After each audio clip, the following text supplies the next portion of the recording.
gaz katallarımızı gösterip ötemiz. Yanında kömür katallarımız. Yukarıdan yanıcı. Vernikler yeni. 4 tane kitabı var.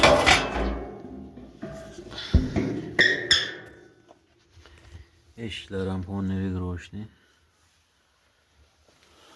Verenden tutan çıkaralım olsa regroup getirip peste yukarı sürüşün imkanı var.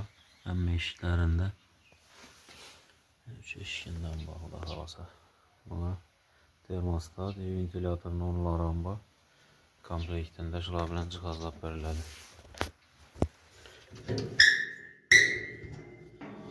Verildi. Tekrar menlikleri var. Katolumuzda 4 tane tekrar menliki var.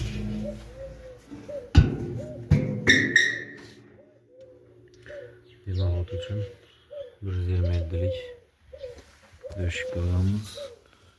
Evet, kandisat için kodlarım var.